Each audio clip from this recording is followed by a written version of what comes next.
კიდევ ერთხელ მოგესალმებით ძვირფასო მაყურებლებო. მადლობთ რომ გვიყურებთ, დარჩით ჩვენთან ერთად. ჩვენ ყავს კიდევ ერთი სტუმარი. ბატონი მამუკა იაშვილი, იურისტი, ადვოკატი და მეორე ნაწილი როგორც შეგვირდით დაეთმობა სასამართლოს მის მნიშვნელობას, საერთოდ რა ინსტიტუტია ეს. მონტესკიეს შემდეგ ეს ფრანგი მოაზროვნა იყო, რომელმაც სახელმწიფოს დაყოფი, ხელისუფლების უბრალოდ ხელისუფლების შტოების დაყოფის პროექტი მან წარმოადგინა და თქვა, რომ ერთ ადგილზე არ უნდა ყოფილიყო ეს კონცენტრირებული როგორც მეფეების დროს იყო და გაჩნდა იმის გაგება, რომ უნდა იყოს ხელისუფლება სამ შტოდ დაყოფილი. აქ ჩვენ გამოვყოფთ სამივეს, ეს არის საკანონმდებლო, ანუ პარლამენტი, რომელსაც ეძახიან ტვინს, ჩვენ პარლამენტს ეღრძო ტვინი, მაგრამ იდეაში ტვინს. მეორე გახლავთ აღმასრულებელი, ის შექმნის საკანონმდებლო ბაზას და მეორე უნდა აღასრულოს ეს მთლიანად, ხოლო სასამართლო არის მესამე შტო. იგივე ხელისუფლის შტო, დამოუკიდებელი, რა თქმა უნდა, და მის საქმიანობაში არავის არ აქვს ჩარევის უფლება, არც აღმასრულებელს, არც საკანონმდებლო ორგანოს და ის ზუსტად რომ საპარლამენტო გამოსცემს რაღაც კანონებს, მან უნდა განმარტოს ეს. აი მაგალითად, როცა ორ შტოს შორის არის დაუშვათ რაღაც დავა სახელმწიფოს ორ შტოს შორის, ამ დროს სასამართლო, რა თქმა უნდა, განმარტავს და ორივეს მიუჩენს თავის ადგილს და კომპეტენციებს განუსაზღვრავს. აი სასამართლო არის ხელისუფლების შტო, კიდევ ვიმეორებ და ის დამოუკიდებელი, ანუ ერთმანეთის საკონტროლოდ და წონასწორობისთვის არის ეს ყველაფერი შექმნილი, რომ არ აღმოჩნდეს ერთ შტოში ძალიან გადაჭარბებული ძალაუფლება და წარმოიდგინეთ ახლა რომ მამა დაუშვათ მინისტრია და შვილი მისი მოადგილეა, ხო? და ბიძაშვილი კიდე მეორე მოადგილე და ახლა რას გააკეთებს ეს ხალხი? დარწმუნებული ვარ, რასაც გააკეთებს, ხო? და ახლა რომ ყველა ნეპოტიზმია და ამდენი კორუმპირებული თუ იყო ბატონებო, სად იყავით კაცო?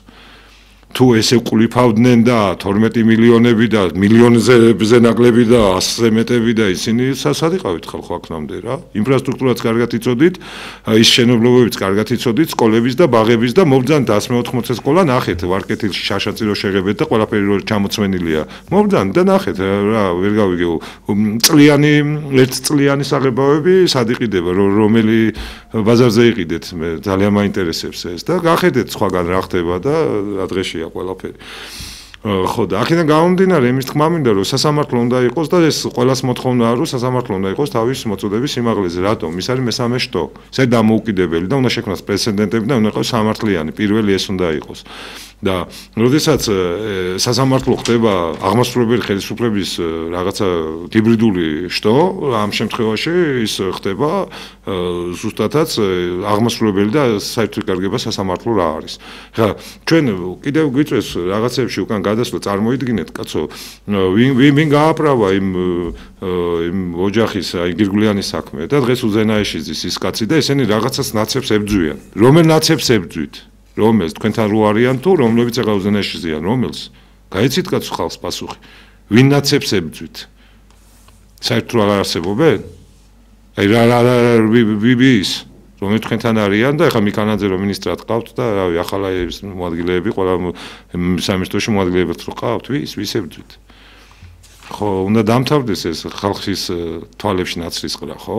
შეგწყვეთ ცოტა, იქნებ შეგწყვეთ. მოკლედ მე მგონი გამოვაჩინეთ სასამართლო რატომ უნდა იყოს მოწოდების სიმაღლეზე და რატომ უნდა ეკნოუდეს ყველა მას და ამ თემაზე რა თქმა უნდა ჩვენ პირველ კითხვას დავუსმევ ბატონ მამუკას, იმიტომ რომ ის გახლავთ იურისტი და მან ჩემზე უკეთესად იცის რა არის სასამართლოს როლი და მას აქვს ფაქტები როგორ უსამართლოდ მოიქცა სასამართლო რამოდენიმეჯერ.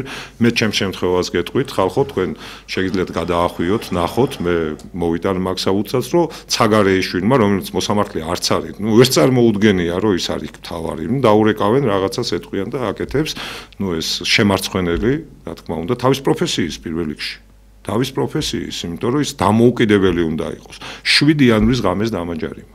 თქვენ ნებისმიერმა გადაახვიეთ, ნახეთ და თუ მე ვიტყუები, იმ წუთში აღმოჩნდა, თუ 7 იანვრის ღამეს იქ 100,000-მდე ადამიანი არ იდგა, კაი 50000 თქვა მე მტყუანი ვიქნები, მაგრამ მე გეუბნებით რომ 100.000-მდე იდგა და არ იყო საკმარისი ხალხიო და დამენჯარიმა წარმოგიდგენიათ და ეხეს ჩემ პირად მაგალითზე და დაანჩეს აი ბატონი მამუკა გავქცემს ამ გამაზე და რა დღეშია დღეს საერთოდ სასამართლო და სად უნდა იყოს ალბათ გვეტყვით მოგესალმებით ბატონო აკაკი მოგესალმებით გავრცელებული მაყურებლებო ბატონმა აკაკი შეიძლება ითქვას რომ მიუხედავად იმისა განაცხადა რომ მე იურისტი არა ვარ საკმაოდ მაგრამ კვალიფიციურად ახსნა ის პრობლემები რაც არის დღეს საერთოდ ზოგადად საქართველოში ამ საერთო სასამართლოების სისტემაში შექმნილი ცალსახად შემიძლია გითხრათ რომ ფაქტობრივად დღევანდელ პირობებში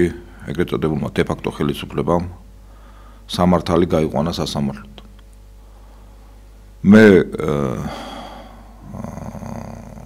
გულით უხილით შეიძლება აღნიშნო რომ სწორად თქვენ დასაწყისში რომ რა თქმა უნდა ჩვენ დღეს მოქმედი დე-ფაქტო კონსტიტუციით რომელიც 95 წლის 24 აგვისტოს არის არალეგიტიმური თავის დროზე არალეგიტიმური პარლამენტის მიერ მიღებული მაგრამ მაინც ახლა აგრძელებს ეს კონსტიტუცია მოქმედებას მეოთხე მუხლია სამართლებრივი სახელმწიფოს მესამე ნაწილი თავით პირდაპირ არის მითითებული რომ სახელმწიფო ხელისუფლება ხორციელდება ხელისუფლების დანაწილების პრინციპს დიახ ხო ეს ამ მუხლით ეს დანაწესი არის სასამართლოსაც თავისი თავები აქვს დათმობილი განსაკუთრებით არის 31 მუხლი რომელიც აი თუ გადაშლით და ნახავთ რომ ყოველ ადამიანს აქვს უფლება და დასაცავად მიმართოს სასამართლოს საქმის სამართლიანი დროული განხილვის უფლება უზრუნველყოფილია თუ გადმოშლით უკვე 73 მუხლს ამავე კონსტიტუციის რომ პირველი ნაწილია რომ მოსამართლე თავის საქმიანობაში დამოუკიდებელია ემორჩილება მხოლოდ კონსტიტუციასა და კანონს თქვენ ახსენეთ მოსამართლე ლელა ცაგარიშვილი ხო მე მქონია ამ ადამიანთან რამოდენიმე პროცესი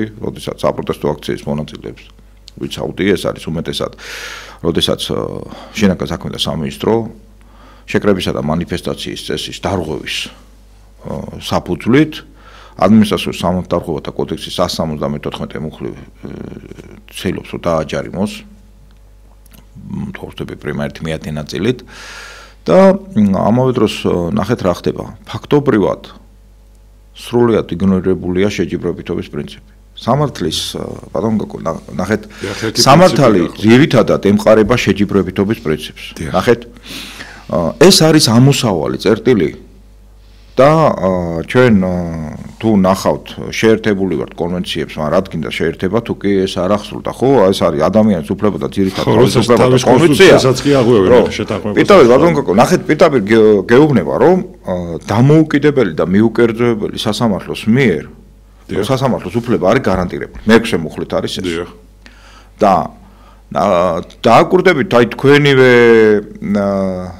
საქმეზე რომელზეც მე სამწუხაროდ ხელი შემეშალა როგორც ადვოკატს და ამასთან დაკავშირებით მიმართული მაქვს პროკურატურაში და ნუ იმედია გამოიძიებენ აღნიშნულ საქმეს როგორც ჩემი საადვოკატო საქმიანობის ხელშეშლაში ვინაიდან არ მომეცა უფლება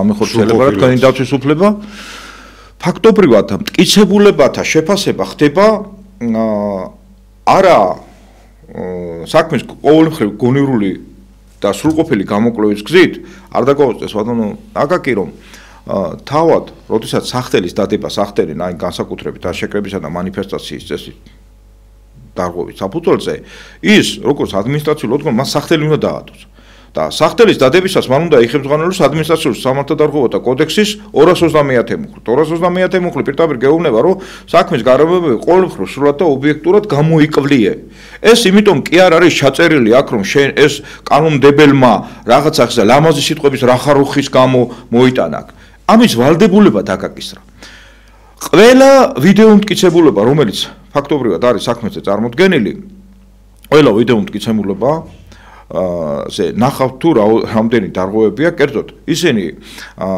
კურსორი მიტანილია დაუშვათ გზის სავალ ნაწილზე აჩვენებენ პარლამენტის ტერიტორიას მიმდებარე ტერიტორიას კითხვაზე მაგალითად როდესაც ეკითხები თუ პარლამენტის მიმდებარე ტერიტორიაზე აი მაგალითად რა რაოდენობის ხალხი გინდა შენ ჩათვალო საკმარისად რომ შემდგომ მიიჩნიო არახელოვნურად გზის გადაკეთვა ამაზე პასუხი არ არის და ნებისმიერი უკვე შინაგან საქმეთა სამინისტროს იურისტი ქსემს პასუხს რომ ამის რაოდენობა მათ არ იციან არა, 1 კვადრატულ მეტრზე რა რაოდენობის ადამიანი უნდა იყოს დატეული, ამაზე პასუხს ვერ გაძლევენ. და ამავე დროს, როდესაც ეკითხები თუ შეგიძლია გითხრათ რა რაოდენობის ხალხი იმყოფება ამჟამად, მაგალითად, გზის სავალ-ნატრიზე და რა რაოდენობის ხალხი იმყოფება დაუშვათ პარლამენტის მიმდებარე ტერიტორიაზე, რომ იმ მოცემულობიდან რა კვადრატულობაა თავისუფალი და რა კვადრატულობის ხალხი შეიძლება დაეტიოს ამ მოცემულ ტერიტორიაზე. მათ პასუხი არის 0. აბსოლუტურად არაფერი არ ვიცი და ჩვენ ვიცით თვალთახედვის არის თვალთვალ. ნახეთ და ბატონებო და პატრიოტულო სვენელებო, არ უნდა დაგვაუწყდეს და უნდა ვიცოდეთ, რომ შეკრების თავისუფლებაა დღეს მოქმედი კონსტიტუციით. ეს არის 21 მუხლით აღიარებული და დააკვირდეთ ბატონო კაკო ძირითადი პოსტულატი რა არის. ძალიან საინტერესოა. რომ კანონით შეიძლება დაწესდეს მეორე ნაწილია. შეიძლება დაწესდეს ხელისუფლების წინასწარი გაფრთხილების აუცილებლობა თუ შეკრება ხალხის ან ტრანსპორტის სამოძრაო ადგილას იმართება. ხოლო კანონის შეკრებისა და მანიფესტაციის წესის შესახებ მეხუთე მუხლია თუ არ ვცდები, აქაც მუნიციპალიტეტის გაფრთხილების აუცილებლობას ითვალისწინებს. ანუ გაფრთხილება, დიახ, გაფრთხილება. უფლებას კი არ ველოდები, რომ მითხრას ან ჩაატარი ან ჩაატარი. მაგრამ შეკრებაში ჩასვეს ახლა ეს მუხლი, რომ ის შეუძლიაო მუნიციპალიტეტსო აგეკრძალოს.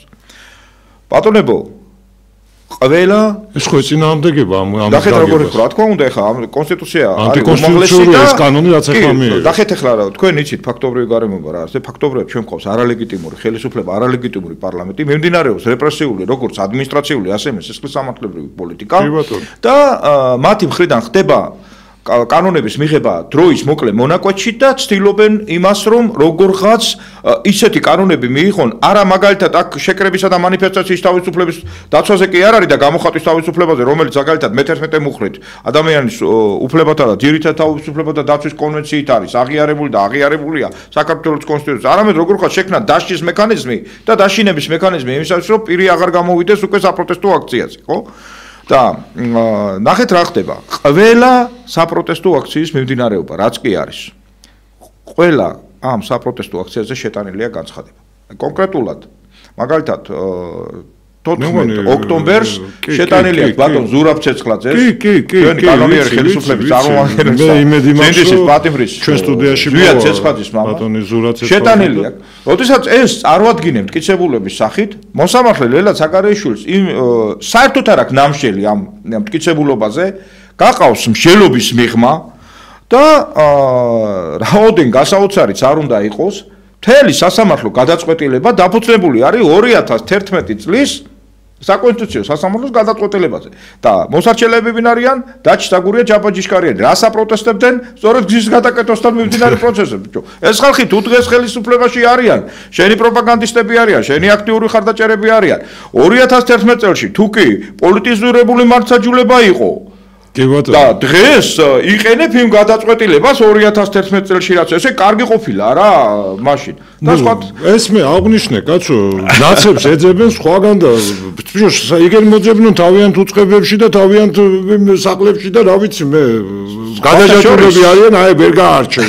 რა თქმა უნდა, ბატონო, ნახეთ და არა მე ახლა უკურეთ ეხლა ცუდი ის გამომივიდა, მე ახლა არ ვწვია ნაციონალურ მოძრაობიდან ვინც იყო მართლა ის უარგისი ისინი, თორე ახლა თეა ბოკუჩავადა ეს ახალგაზრდობას ვარ ნახია ხო მიშა და ახლა მე განა იმას ვიწახი რომ რაღაცა ესე მე აქ პოლიტიკური იმას არ ვაკეთებ, მე ვაკეთებ რა არის. მე ვარ ადვოკატი და როგორც შენ პოლიტიკურად აცხადებ რომ ის მაშინ იყო მიუღებელი გადაწყვეტილებები და ამბობ რომ მაშინ იყო სისხლიანი 9 წელი და შენ ახლა ესე იგი როცა გჭირია ესე გამოდის რომ ის არის სისხლიანი 9 წელი და როცა მაგალითად გჭირია რომ გამოიყენო როგორც ჩაქუჩი უკვე საკუთარი მოქალაქის მიმართ თურმე არ ყოფილა და გადაწყვეტილება ყოფილა და ხათაშორის აი როგორი სახი ქონდა ახლა მოსამართლოს როგორ ახლა მე არა მაქვს უფლება რომ საკონსტიტუციო სასამართლოს გადაწყვეტილებას დავეყნო როგორ არა გაქვს საკონსტიტუციო სასამართლოსაც უნდა დაეყნო ორგანულ კანონსაც საერთო სასამართლოების შესახებ მასაც უნდა დაეყნო და მის მეშვიდე მუხლს რომელიც გეუბნება მიუკერძოებელი იყავიო გადაწყვეტილებებში და საერთაშორისო სამართლის ნორმებითაც იხელმძღვანელეო ამასაც უნდა დაეყნო და უნდა მოიტანოს საერთაშორისო პრაქტიკის მაგალითები. როგორ ხდება ეს საკითხი საერთაშორისო პრაქტიკიდან გამომდინარე, ხო? როდესაც არის ლეგალური ეს ყველა საპროტესტო მიმდინარე საპროტესტო აქცია, ბატონო აკაკი არის ლეგალური. ეს არის აი საქცირებული, რო ვთქვათ. ვინაიდან გაფრთხილებულია მუნიციპალიტეტი და მიმდინარეობს გაფრთხილების რეჟიმში. თქვენ ნახეთ აი გუშინდელი ფაქტები, რაც არის ეს საპატრულო პოლიციის ხელმძღვანელი ერთ-ერთი ხელმძღვანელი გოგა მემანიშვილი თუ ავსდები, როდესაც არაძლევს უკვე ტროტუარზე გზნობის უფლებასაც უკრძალავს და არაძლევს გზის სავანაწილის გადაკვეთის უფლებას. ეს არის უკვე ნახეთ არამარტო უფლებამოსილების გადამეტება მისი მხრიდან, როგორც პოლიციის მაღალჩინოსის, არამედ არის შეკრებისა და მანიფესტაციის წესში ჩარევა, რაც ასევე სისხლის სამართლის დანაშაულია, ხო? ეს აშკარა იყო. გუშინაც გააკეთეს ეს ყველა ნორმას გაცნო. და ბატონო ნახე რამით და გითხრათ. ანუ სადარბაზოში ჩავკეტავდნენ რომ კონდეთ უფლებას ესე მივხვდი. საქართველოს კონსტიტუციის მე-18 მომენტ დღესმოქმედი კონსტიტუციის მე-18 მუხლით სამართლიანი ადმინისტრაციული წარმოების უფლება აქვს ნებისმიერ მოქალაქეს. 31 მუხლის საპროცესო უფლება რას გვეუბნებოს რომ სამართლიანი საქმის სამართლიანი და გონივრულ ვადაში განხილვის უფლება აქვს. და რაუდენ სამწუხაროა რომ მოსამართლე იმის საშუალებასაც არ გაძლევს რომ მტკიცებულებები მოიპოვო საქმის მასალებს გაეცნო, სასამართლო სტომაზე წარმოგვიდგენენ ვიდეო ჩანაწერს ლაზერული დისკების სახით, რომელიც არც კი ვიცით რა არის შიგნით ჩაწერილი. ამ დროს ნახეთ ჩვენ ხშირ შემთხვევაში სადავოდ ხვდით ამ ლაზერულ დისკებზე ასახულ პირთა ვინაობას, ხო? თქვენ ვერ ნახავთ ვერცეთ საქმეს, სადაც აუდიო, ვიდეო, ფონოსკოპიური ექსპერტიზა იყოს კადრის უწყობასთან, ვერ ნახავთ. ამავე დროს ბატონებო, როგორც ყოფილი თადარიგის პოლიციელი ვიტყვი რომ კანონი პოლიციის შესახებ მე-20 მუხლი იდენტიფიკაციის ღონისძიებასთან დაკავშირებით ითვალისწინებს ოქმის შედგენას, რომელიც ეს მე-20 მუხლი პირდაპირ გეუბნება რომ სანამ იდენტიფიკაციის ოქს გააკეთებს შენ და შეძურები იმ პერსონალურ მონაცემებაზე იმ სპეციალურ პროგრამაში, უნდა მიცეს საშუალება პიროვნებას საკუთარი ვინაობა დაადასტუროს. ხოლო თუ კი მოგმართა წერილობით და გითხრა რომ მომეცი იდენტიფიკაციის ოქმი, ის 3 დღის ვადაში ამ შერას შეიგებს, შენ 15 დღის ვადაში მას უნდა გადაწეს იდენტიფიკაციის ოქმი, რომელიც გადის ადმინისტრაციული აქტის კატეგორიაში და ის საჩივდება სასამართლოში. არცეთ გადაწყვეტილებაზე და არცეთ ამ მოქმედებაზე იდენტიფიკაციის ოქმის თაობაზე არც განმარტება ხდება იმის რომ მისი გასაჩივრების უფლება აქვს პირს, არ და სასამართლო ამ ყველაფერს აიგნორირებს. ამავე დროს და დავამთავრებ და შევხედე, ნახეთ რა ხდება. მე მინდოდა აი ჩემ მაგალითზე მინდოდა, იმიტომ რომ მე ზვიად ცეკვავას, ну ისიც ჩემ თვალში მოსამართლე არ არის და ვერც იქნება.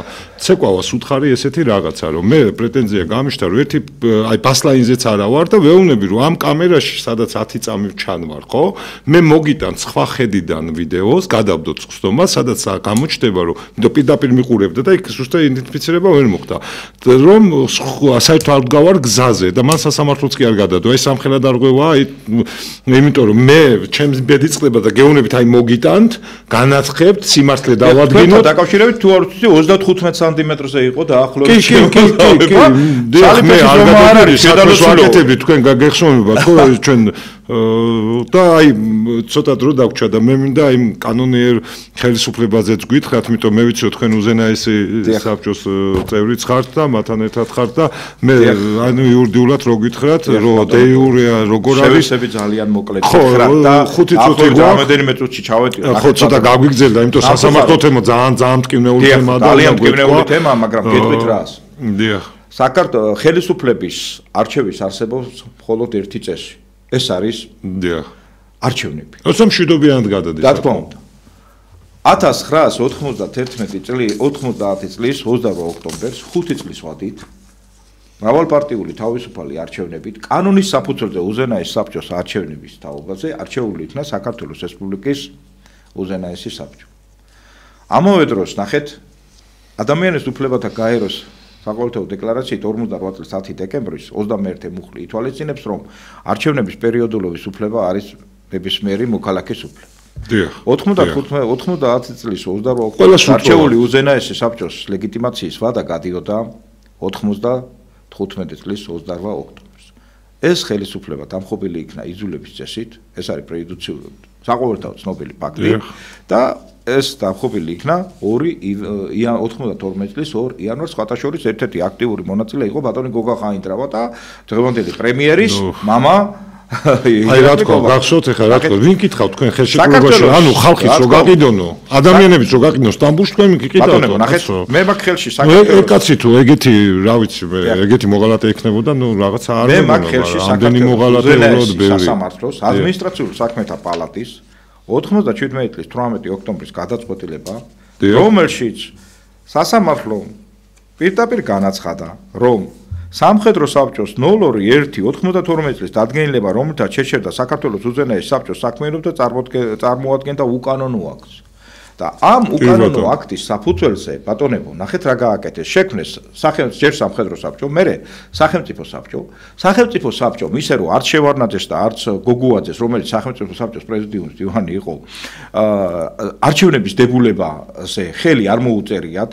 21 მაისის 92 წლის 21 მაისის დებულებაზე საარჩევნო დებულებაზე ხელი არ მოუწერიათ და ასევე როდესაც 92 წლის 11 ოქტომბერს გამოაცხადა რომ არჩევნების დებულება უნდა მიიღო ეს არის ორადორი კანონი იყო უზენაეს საბჭოს შესახებ არჩევნები და კანონი პრეზიდენტის შესახებ არჩევნები ორივე კანონი ბატონებო მხოლოდ 97 წლის 17 აპრილს იქნა ძალა დაკარგული ძალიან ცოტა გვაქვს დრო მე მაპატიეთ რომ გაწყვეტ ეს ისტორიული ესკურსი ძალიან კარგი იქნება აი დღეს რომ მემორანდუმი არსებობს და აი გარდამავალი პერიოდის მინდა გითხრათ რომ 2025 წლის 5 სექტემბერს აღდგენილი იქნა კანონისმა საბჭომ განაახლა მოღვაწეობა და შეიქმნა მინისტრთა კაბინეტი, განახლებული მინისტრთა კაბინეტი და მინისტრთა კაბინეტმა შეიმუშავა საყოველთაო მემორანდუმი ეროვნული თანხმობისათვის და მემორანდუმის თანხმობის მეორე პუნქტში ეროვნული თანხმობის მთავრობის ვალდებულებებში ძალიან მკაფიოდ გაწერა, რომ საქართველოს რესპუბლიკის აღდგენილი კანონიერი ხელისუფლება საერთაშორისო დემოკრატიული ქვეყნების მიერ